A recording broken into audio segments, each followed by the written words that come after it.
Ya, hari ini kita kedatangan tamu istimewa,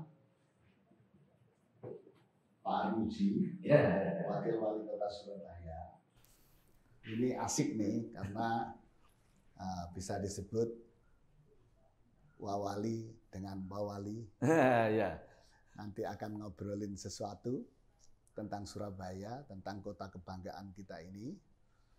Apalagi Surabaya dengan pasangan Pak Erick Cahyadi bersama Pak Armuji ini banyak sekali inovasi-inovasi baru yang kemudian itu kita harapkan bisa memajukan kota Surabaya.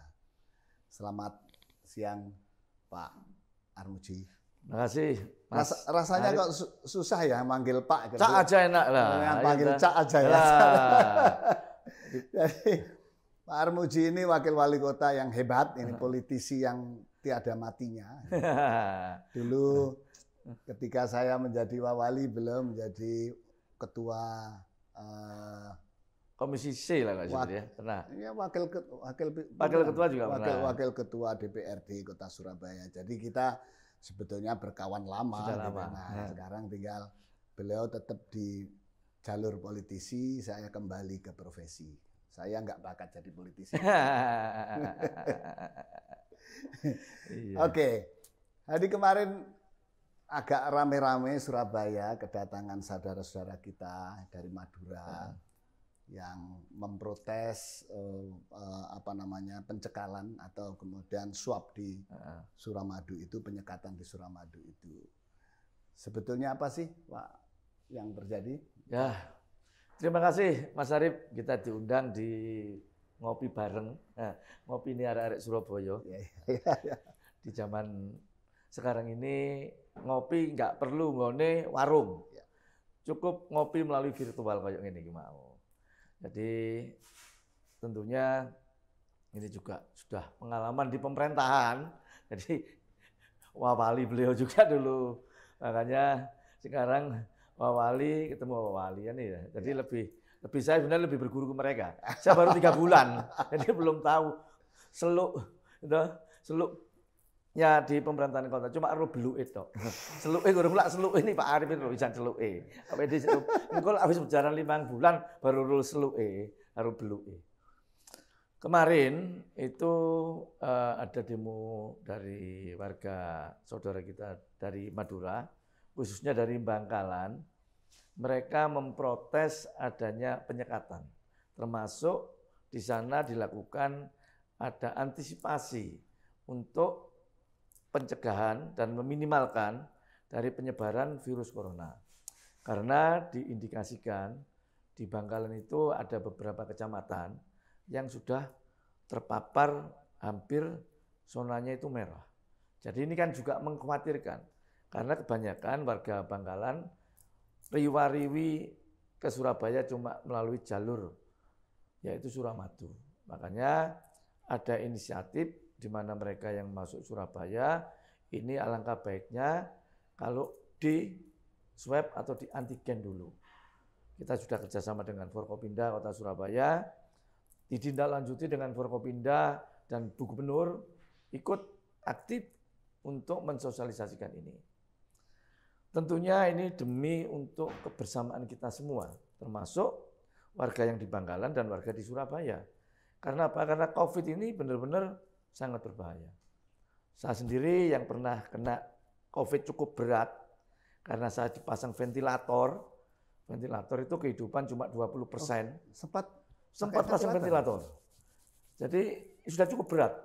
Tapi syukur alhamdulillah, suatu mukjizat, maka saya masih diberi kesembuhan dan bisa bermasyarakat kembali.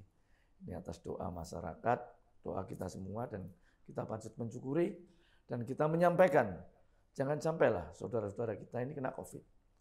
Karena penyakit yang paling berat yang selama saya alami adalah COVID. Gak isok disambangi, gak isok gombol uang, isoknya cuma ketemu dokter sama para nakes, para perawat, dan itu pakai pakaian brukut, gak dikenali, cuma kenali muka itu. Antara perawat sama dokter, gak ada bedanya. Karena sama-sama pakai baju putih. Nah ini yang Sangat stres betul, sangat stres. Dan katanya kalau dia nusukin jarum juga karena harus pakai masker agak susah juga ya. Agak susah.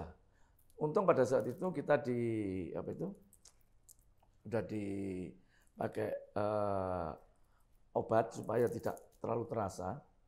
Dan makanya teman-teman saya yang baru masuk kemarin, padahal nggak berat, nggak seperti saya itu ruang 1 RIK sama dengan ruangnya istrinya Gus Ipul pulang, saya tempati waktu itu. Sendiri. Jadi wah stres, 14 hari cukup stres. Itu yang mungkin orang tidak bisa tahan di rumah sakit. Makanya wong Madura ngomong, wedi disuntik kalau caranya kemarin gini. Jadi mereka itu takut mati kalau tidak bisa cari makan daripada mereka disuntik. Ya. Makanya sangat stres. Makanya teman-teman sekalian di seluruh penjuru di Surabaya semuanya. Marilah kita bersama-sama menjaga diri kita sendiri, menjaga keluarga kita, menjaga lingkungan sekitar kita, kawan-kawan kita semua dengan cara protokol kesehatan. Itu satu-satunya untuk bisa penyebaran ini tidak terlalu kemana-mana. Obatnya gurung ono, Mas. Obat COVID itu belum ada. Sampai dokter, kemarin saya telepon sama dokter rumah sakit. Dok gimana sekarang COVID? Udah, ini dokter kewalahan. Tenaga nakes banyak yang kena juga. Makanya bukan cuma dari Surabaya, dari luar kota banyak nyerbu ke Sutomo. Karena rumah sakit yang menangani COVID banyak dengan ini cuma Sutomo. Di samping rumah sakit yang lainnya. Kalau meluber ke Suwandi juga. Ke Suwandi tempat di Suwandi, Haji, rumah sakit. Ini sudah penuh semua. HU, Husada Utama, penuh semua. Ini yang kita prihatin. Makanya kemarin waktu Presiden ngomong, jangan dianggap remeh, pulang kampung segala macamnya. Itu sebenarnya memang suatu peringatan dan menyadarkan supaya kita itu benar-benar bisa menjaga itu semua. Benar kan terjadi akhirnya, Kak, seperti ini. Ini yang tentunya memprihatinkan. Marilah kita sama-sama jaga kesehatan lah. Ya. Yang penting itu, Mas. Ya.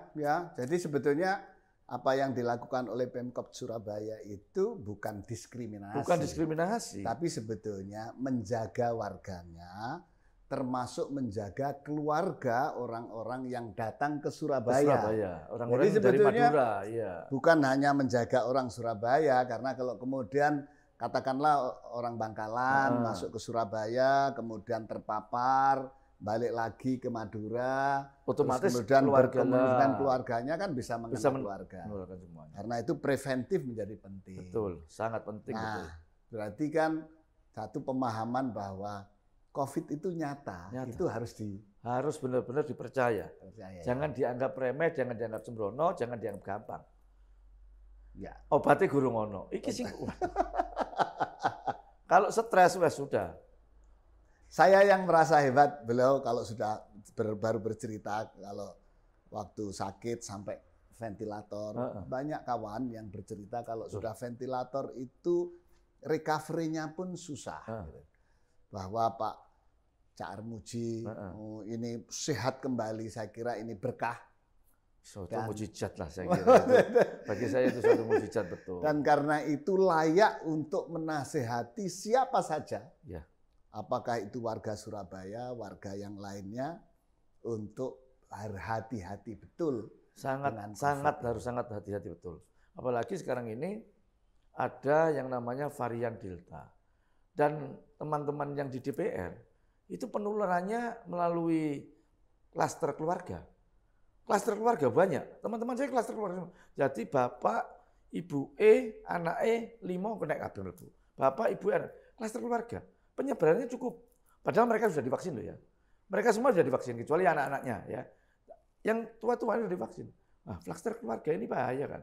Artinya meskipun saya anggap itu virus corona anakan, karena cuma mereka tidak bisa bau dan tidak bisa merasakan. Itu virus anakan itu gampang sebenarnya itu. Tapi mereka begitu masuk rumah sakit, begitu belum 14 hari, stres kabeh. Bayangkan kalau saya dulu, luar biasa stresnya. Jadi temboknya kayak ono gendruwune barang kan saking stres. Oh, iya bener ya. Oh, itu ada, saya bilang loh, itu ada apa itu? Ada item-item kayak saya takut itu. Itu tas Pak. Oh ya dihilangkan ya. Bener, bayangan itu ada. Ada halusinasinya Halusinasinya itu gitu luar ya. ya, karena stres, saking stresnya. Aduh. Hati-hati teman-teman, itu bener, hati-hati ya. Itu. Dan saya dapat informasi tadi malam dari dokter bahwa varian Delta itu tidak hanya mengena pada orang dewasa, anak-anak pun juga, gitu, termasuk balita. Betul. Karena itu menjadi lebih hati-hati, kemudian disiplin prokes. Kalau ya ini karena kita ngobrol-ngobrol, kebetulan Pak Armuji ini kita sudah antibodinya udah 300. Saya sudah vaksin, saya sedang tes antibodi juga, antibodi dan tes protektif. Nanti kalau hasilnya juga di atas 300, nah saya tetap aja pakai masker. Di mana saja saya pakai masker. Makan saya batasi, kalau di warung atau di restoran saya lebih banyak take away, saya bawa ke rumah, cuci tangan pakai sabun. Oke, ini terus kemudian setelah ada teman-teman saudara-saudara kita Madura ke Balai Kota kemarin, terus kemudian langkah-langkah yang diambil oleh pemerintah Kota Surabaya dalam rangka pencegahan penularan COVID-19 itu seperti apa? Jadi begini, teman-teman Madura itu juga nggak ada salahnya karena mereka kerja di Surabaya, mosok bolak-balik isuk sore diogrok-ogrok, kan sakit, gitu. Terus kita ada komunikasi Pak Wali dengan Bupati Bangkalan, sudah kalau gitu yang dari Madura pegang surat izin keluar masuk SIK-nya itu berlaku 3 hari. Kalau mereka sudah 3 hari, mereka tolong ada pembaruan surat dilampiri dengan adanya swab dan antigen dan segala macamnya, supaya mereka tidak merasa bolak-balik isuk sore kok dogrok-dogrok ya capek semua. Kalau kita digitukan sih juga capek. Tapi semua ini kan preventif untuk sekali lagi saudara kita yang di Madura jangan sampai mereka juga terpapar, yang di Surabaya juga mencegah adanya pemaparan yang ada dari luar. Ini kita katakan. Jadi solusinya seperti itu. Tapi tes antigen yang di penyekatan sekarang sudah mulai tertata rapi, tidak menimbulkan suatu kemacetan yang begitu panjang, kerumunan begitu panjang, dan tetap jalan. Bisa disadari sama 2 kepala daerah yang kemarin sudah berunding seperti itu. Terus vaksinasi masih jalan terus ya? Vaksinasi terus jalan. Ini sosialisasi yang 18 tahun ke atas sudah mulai dilakukan di Surabaya. Sampai sekarang kira-kira berapa persen dari total? Hampir sudah 1 juta yang tervaksin. Dari 3 juta? Dari 3 juta kan lebih. Sepertigaan.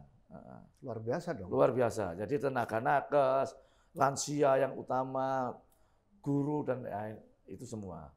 Tenaga layanan publik ya. Oke, nah ini kan sudah 2 tahun.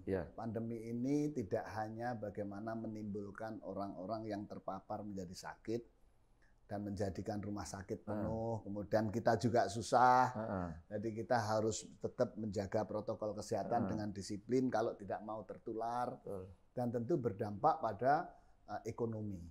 Jadi ada banyak yang kehilangan pekerjaan, misalnya terutama yang sifatnya services, rumah makan, kemudian restoran, toko-toko dan sebagainya. Tentu itu berdampak, tentu akan menimbulkan PHK dan sebagainya. Kira-kira apa langkah-langkah kemudian pemerintah Kota Surabaya di dalam memulai untuk pemulihan ekonomi di masa COVID ini?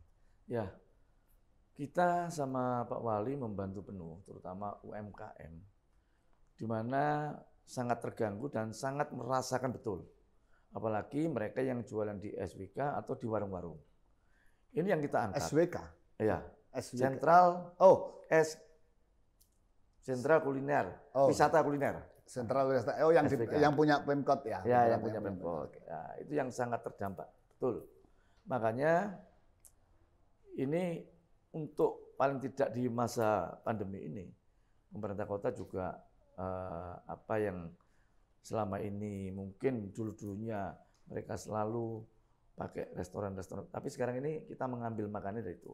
Dan itu kan tidak cukup, tapi kita juga mempromosikan menjadi daripada salesnya para UMKM, keluar maupun ke dalam, supaya mereka tetap bergilir bisa berjualan. Ini yang tentunya sekarang ini kita lakukan. Dan yang mungkin warga-warga Surabaya, apalagi sekarang ini musimnya anak sekolah. Mereka terasa sekali, apalagi yang tidak diterima di sekolah negeri. Otomatis biaya sekolah swasta, mau tidak mau kan juga cukup tinggi. Sekarang ini untuk membantu mereka, khususnya yang MPR, masyarakat berpenghasilan rendah, mereka hampir 3.000 sekian anak ini sudah dibiayai oleh pemerintah kota bekerja sama dengan perusahaan-perusahaan yang ada di Surabaya sebagai bapak angkatnya. Mulai yang pendaftaran kelas 1 ini mereka ditanggung semua biayanya, khususnya yang sekolah swasta. Artinya untuk membantu meringankan daripada beban orang tua yang mereka berpenghasilannya cukup turun gratis. Itu sekolah yang di tingkat dasar SMP. atau sampai? Kalau SD kan sudah gratis semua. SMP yang swasta. Oke. SMP yang swasta. Kalau negeri kan sudah gratis semua. SD itu sudah gratis semua. Gratis semua. SD, SMP sudah gratis semua. Termasuk swasta. Termasuk swasta. SMP kemudian. SMP yang swasta, baru mereka sekarang ini yang kelas 1 segala biayanya ditanggung oleh pemerintah kota bekerja sama dengan perusahaan yang ada di Surabaya. Itu database-nya bisa diambil dari mana? Diambil dari dinas sosial. Dinas sosial kita tugasi untuk mereka mendata bekerja sama dengan RT RW. RT RW harus jalan, jangan diskriminasi. Yang didata MPR itu yang benar-benar mendaftar prioritas itu disetarkan ke dinas sosial, lurah dan berjenjang. Itu seperti itu. Jadi mereka biar tahu. Berarti sekarang ini RT RW mempunyai peran untuk bisa mendata warganya yang kira-kira anaknya yang mau sekolah di SMP yang tidak terima di negeri didata semuanya. Gitu. Wah, menarik ini. Ya. Ini yang baru. Memang rumusnya kalau kita mengatasi orang miskin itu kan ada 2. Satu, bagaimana meningkatkan penghasilan mereka. Tadi kemudian dengan cara membina UMKM, memasarkan produk-produknya. Nah, kemudian yang kedua mengurangi cost, living cost-nya atau biaya-biaya yang melekat pada kebutuhan keluarga. Termasuk menyekolahkan anak dan sebagainya. Dan biaya kesehatan pun kan sudah ditanggung ya. Sudah ditanggung. Dulu ada program yang menurut saya itu sangat bagus sekali. Jadi ketika Cak Armuji dengan Pak Eri awal-awal menjadi memimpin Surabaya langsung mempromosikan atau mendeklarasikan bahwa warga Surabaya kalau ke rumah sakit cukup dengan KTP. Itu jalan ya? Jalan. Jadi JKS, Jaminan Kesehatan Semesta, yang sudah didengungkan secara nasional, kita implementasikan, kita breakdown supaya masyarakat sudah nggak terlalu banyak kartu.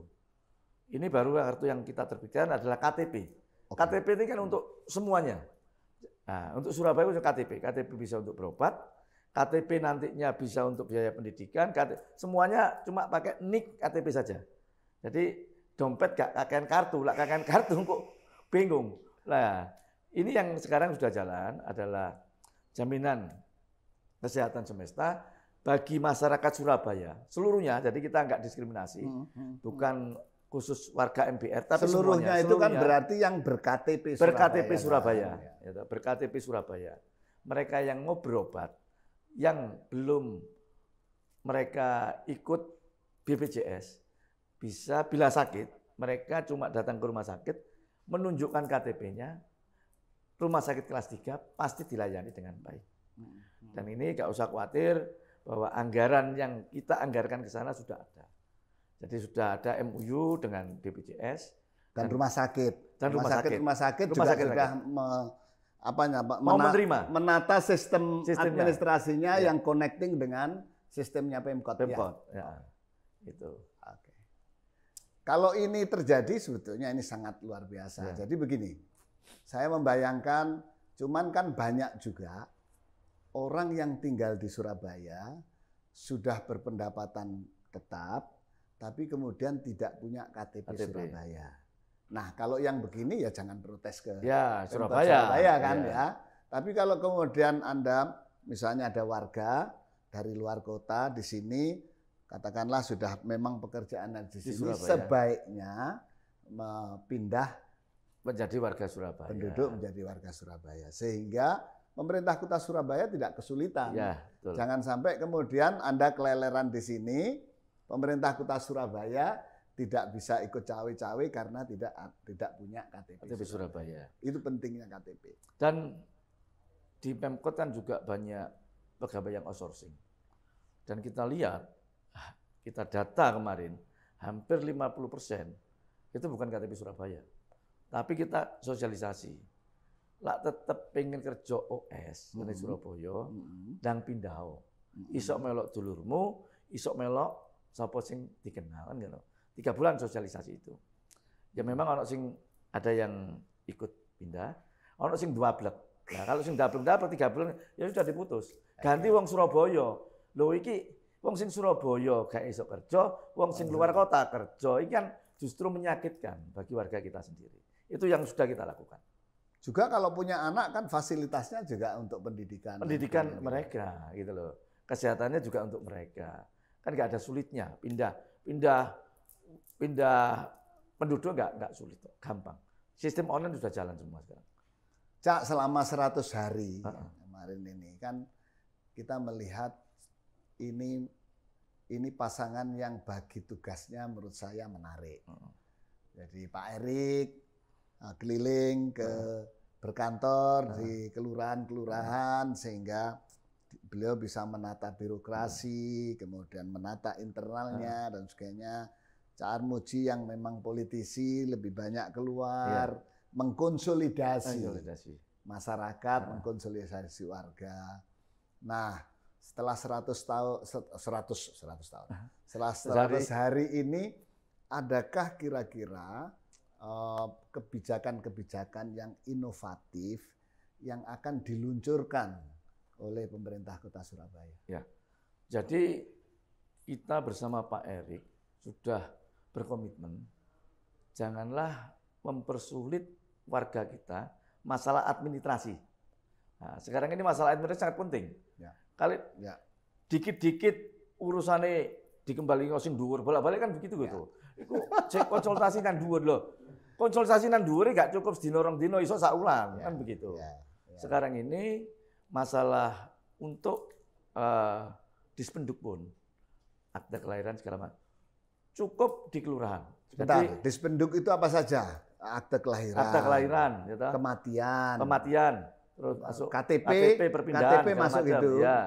pindah dan itu KTP di situ ya. Di situ. Jadi kita sudah kerja sama MOU dengan pengadilan. Bila mana mereka ingin merubah akte kelahiran segala macam, kan biasanya ke pengadilan. Cukup di kecamatan, di kelurahan selesai sudah. Ada sidangnya di sana langsung. Sidang di tempat di sana. Sudah ada payung hukumnya. Ada payung hukumnya. Jadi kita sudah kerjasama dengan pengadilan. Ada payung hukumnya di situ. Jadi nggak perlu ke pengadilan Arjuno, di kecamatan sudah bisa selesai sudah. Dan warga tentunya wis nggak usah terlalu banyak riwa-riwi. Ini yang seringkali dikeluhkan. Tapi kan kalau kemudian perubahan akte kelahiran segala itu kan membutuhkan saksi-saksi. Ada sidangnya. Ada langsung sidang di tempat. Di kecamatan itu sidangnya. Jadi dari pengadilan ke kecamatan, untuk menyidangkan untuk menyidangkan itu. Jadi warga Rungkut nggak perlu ngone Arjuno, cukup di kecamatan Rungkut. Warga Wiyung nggak perlu ngone Arjuno, cukup di kecamatan Wiyung. Selesai sudah. Ini sudah jalan. Sudah jalan ini. Sudah jalan. Lah nggak salah kemarin Jawa Pos mengekspos masalah itu lah, nggak salah ya. Udah sangat warga juga cukup senang juga. Gitu. Pasti dong, kita ini kan kalau di Surabaya karena kota besar sekarang itu kan mobilitas itu menjadi sesuatu yang agak merepotkan, kadang-kadang macet atau jauh biayanya. Meskipun satu kota kan, katakanlah saya di Kutisari mau ke kecamatannya Tenggilis, kan melewati jalan-jalan yang banyak itu sehingga kemudian butuh waktu lama. Tapi kalau kemudian harus ke Arjuno tambah macet lagi, tambah lama lagi dan waktunya terbuang. Ini menurut saya ini kebijakan yang cerdas sekali. Satu, tidak hanya memudahkan layanan kepada warga, tapi juga mengurangi mobilitas. Sehingga waktu itu cukup penting. Nah, sekarang ini kan gitu. Waktu penting. Sangat penting waktu kemudian itu. kelancaran jalan juga penting. Mungkin zamannya Mas Arif konsultan nyandur. Saya gak usah nyandur. Putus ana dhewe.